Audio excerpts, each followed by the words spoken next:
My family crest is a killer whale. I think of how they look when they're smaller and how free they are in the world. And I think about what will people take pictures of when they're all gone, when they're extinct. I joined the photography club to pass time. Well, because there's nothing really to do around here.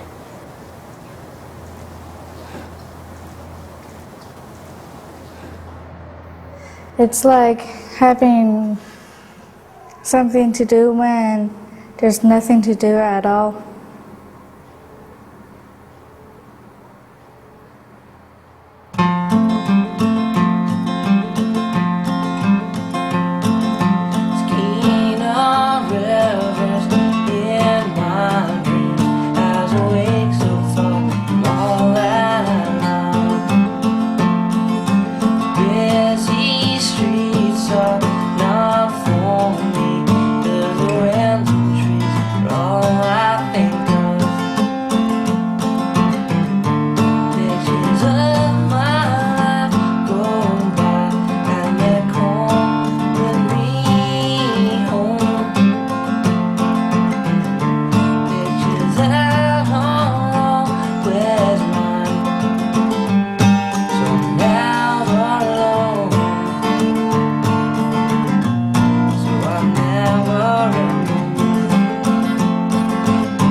So exciting for us as artists, because what happens, I think about this quite a lot, is that when you're in the space you're so separated from the world and your subject matter, and you become so involved in your head that it actually is so exciting to be able to actually reach out to other people and to a community and to the kids, because I love kids and working with kids. Yeah, it's interesting to see these for the first time. I'll be thinking about this later tonight. That's a nice picture. I know, I love that. And they're just disposable black and white cameras, and it's quite amazing how they turned out. The name of the band is L'Aquilams, which actually means Island of Roses. And within L'Aquilams there's 9 tribes. Wow. You can already see it's going to be a tough choice. Like, there's certain ones you'll stop off at. It's not necessarily that I would pick them to do a painting on because of the style of paintings that I do, but that's a great shot because of the feeling that it conveys. It catches these 2 characters. You know, it's really, you really think about their story and what's going through their heads. I'm always amazed by how simple a format a black and white picture is, but you can get such a beautiful snapshot of parts of these people. And so the challenge is then to take that and try to translate it through paint and have that personality come through the paint as well, which is often a challenge when you haven't actually met the subjects. To interpret a photograph from a child from a different environment kind of throws us out of our box a little bit. And as artists, I think that's very important because artists are always trying to throw people out of their box. They're always trying to make people examine reality or, perceive from a different lens.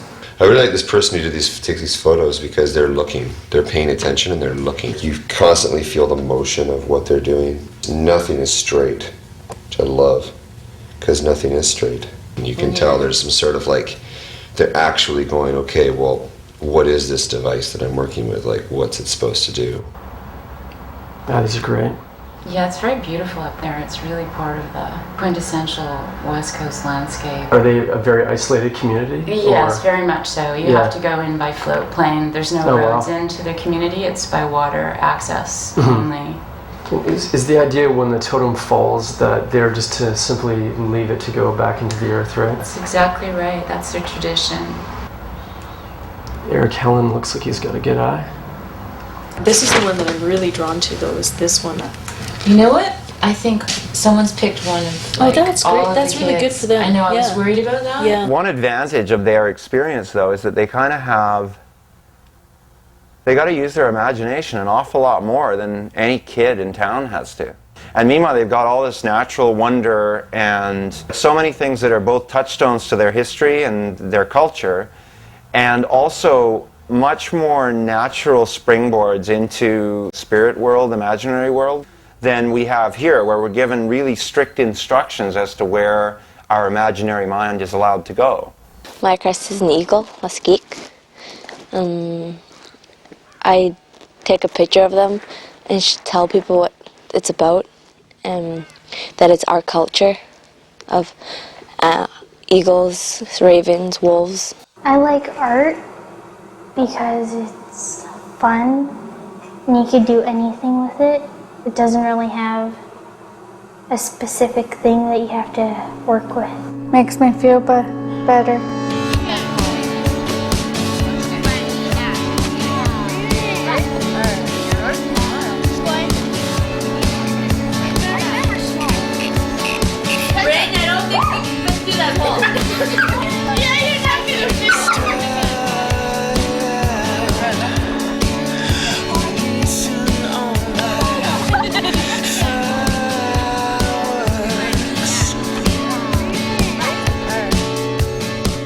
Port Simpson means people of the salt.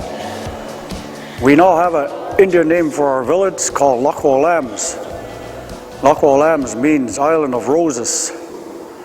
I lead the drumming at the school here in the mornings, and I also lead the local dance group. We're known as the Lac-Aux Lambs Tribal Dancers. I've been in the dance group about 9 to 10 years. Since I was 2. The drum that I used on there is my parents. I only use it on some occasion. Who got you into it? My sister dragging me in. When I come to work in the morning, I hear the drum beating in the school gym, doing their own morning issue of our culture, and then the dances and the songs that they sing. The drums alone have a lot of power. If you ever held a drum in your hand and ever beaten a drum, one of our drums, you would feel that too. I've seen a lot of lives changed just through the drumming and dancing alone. There are a lot of young boys and a lot of young girls out there who I've talked to about suicide. They've been talking suicide, and I've sort of come along and talked them out of it. Those people right now are in our local dance group, which makes me feel real proud.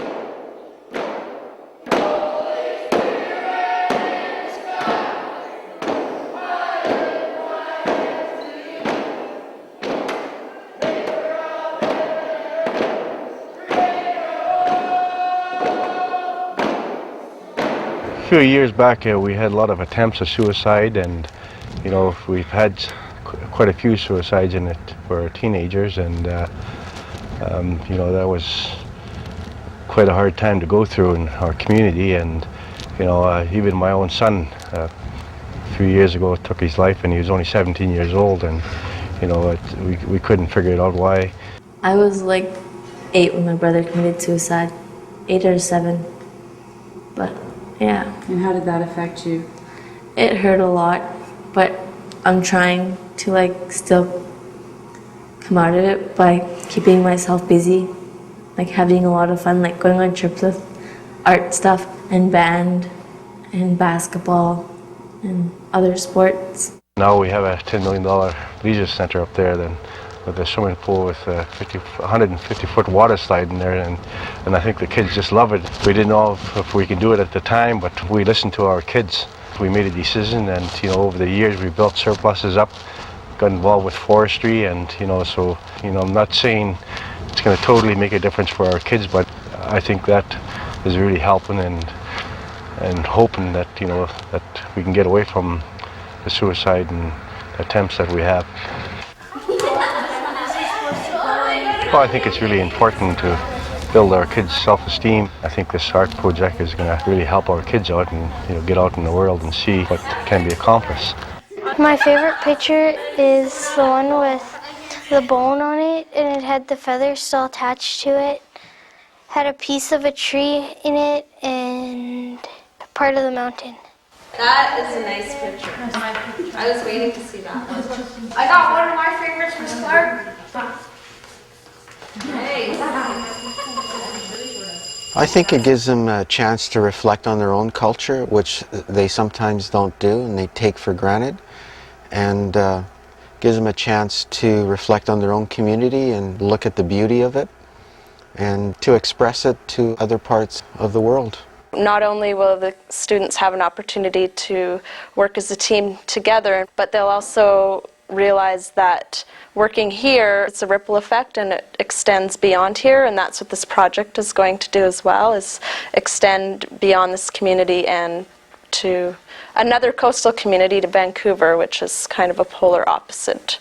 Outside of school, there isn't a lot in terms of art and culture that they can engage in, and this gives them a good chance to do that.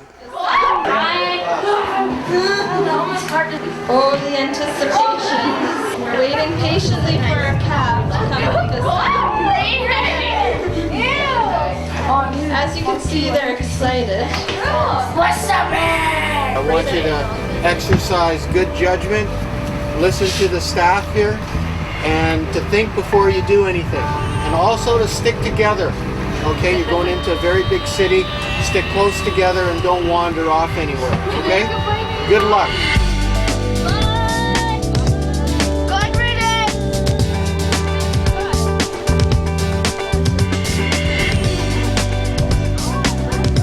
Here comes the water taxi. Miss Clark,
He opened up the shell and it coerced the little creatures that were inside the shell to come out and play, and that's how the first humans came out into the actual world. That's a Haida creation story. What's interesting about the size of this killer whale compared to the wolf? Small? Small, is that normal? No. I guess that just kind of says that artwork doesn't always have to be Real? Yeah, real. You can use your imagination, because these actually, every hole and every piece here has a story to be told.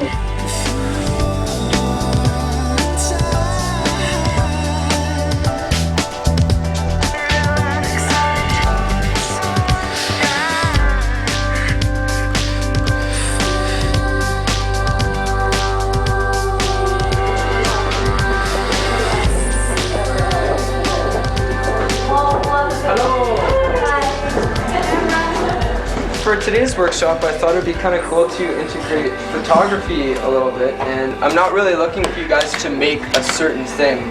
I'm giving you guys, the photograph, we got the sewing machine, we got the typewriters. I want you guys to just play with how much can you manipulate the photograph. Take the scissors to it, cut it apart, what's inside. I've got all of these books and magazines, and you can just cut anything out of these. Your imagination is a place where there's no obstacles, there's no boundaries. That's where change begins, is in your imagination. I really talk a lot in my teaching about having the desire to create. There's a lot of people that have obstacles when it comes to actually having desire to create. There's all these things that get in the way. The first thing you have to do is imagine what you want. You have to have a clear picture of it, then you desire it, and then you create it, and then you make the changes. You can actually change your environment, you can change the world, you can change your community, but there's certain steps that you sort of have to take, and imagination is the first one. I was really thinking about the word regeneration, and those were some of the photos that really struck me, the kids coming out of the floorboards. I thought that was a wonderful image to work with. And another thing that really struck me with the photographs was the stance of the kids, and I loved the fact that they had a hip-hop quality that you would see in the streets of New York with the ball caps and kind of that attitude. And I loved that strength. And I loved the cheekiness in the eyes of the kids as well. And then I wanted to relate that to the image of the raven as the trickster and the creator, as well as the shapeshifter. So all of those things started working together. The shape-shifting came in both with the kids coming out of the floorboards, as well as these images that I have of some masks and some spiritual figures. I found it really challenging to paint the kids because it's very difficult not to go into sentimentalizing them because they are so cute, and it brings up a lot of issues about appropriation and how do you depict the First Nations culture when you're not a part of it and you're just looking in, and so it's been a struggle and a challenge, but with a really, really positive outcome, and I've learned a lot in the process.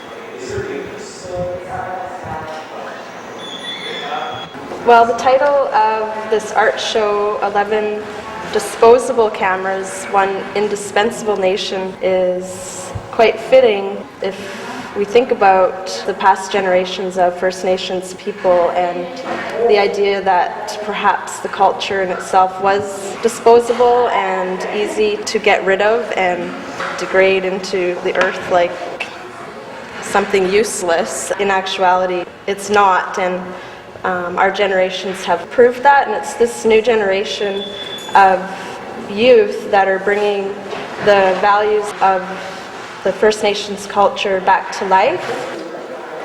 What do you think of this art piece? I think it's pretty neat because I've never had a sculpture of me before, and yeah.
Welcome everyone here tonight.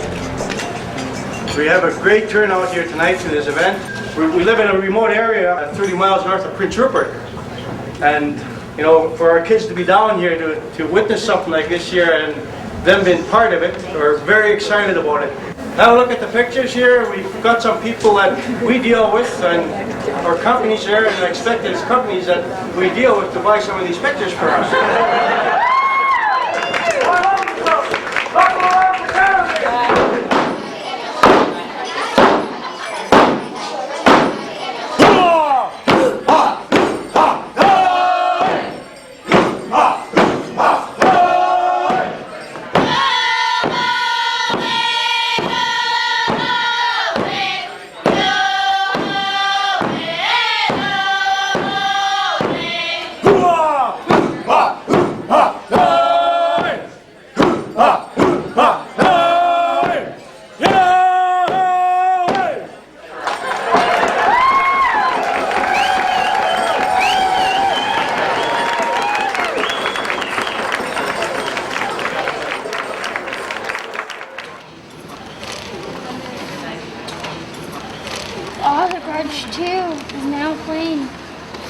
Anybody find it yet?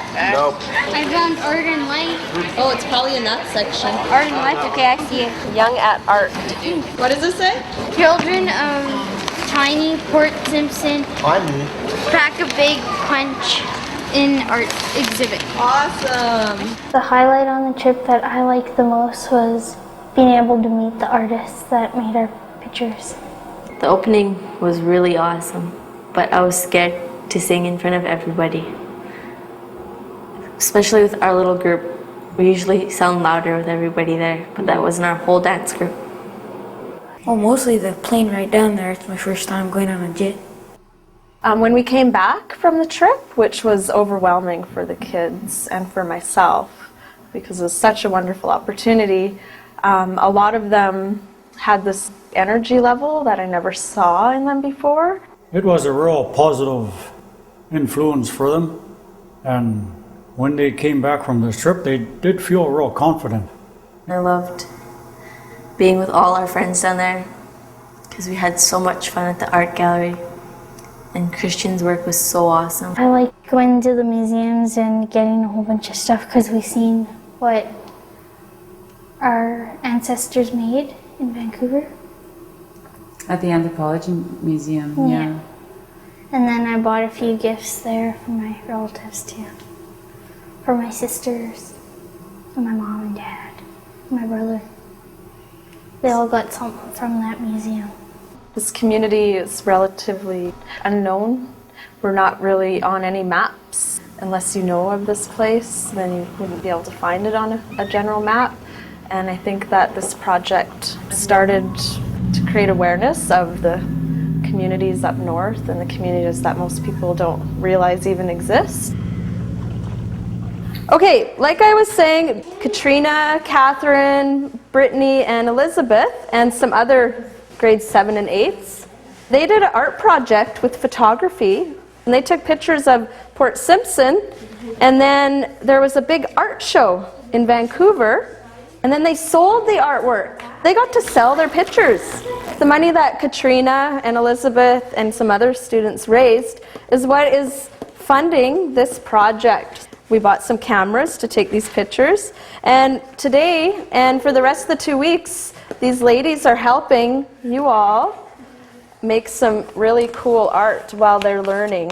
What I really thought was the value of it was exposing the children to art and how art isn't just the stereotypical like pretty paintings on the walls, how art is used as a voice and a tool to reach different levels of thinking or perspectives. It was definitely something that I responded to, and I really liked the aspect of the children being involved, and you know, the photos were undeniably inspirational. You know, there's glimpses in the photography of their natural ability to imagine. That's probably going to be a big part of what moves this next generation of their community forward, is that imagination and the strength that comes with anything being possible.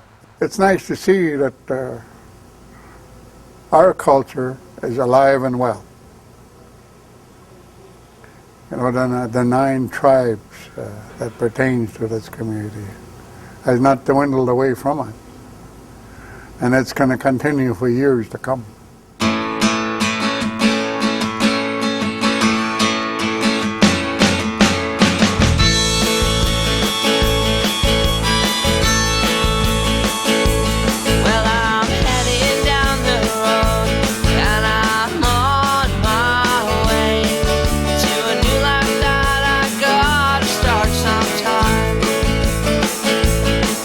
Now Alberta calls my name, and I'm free to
found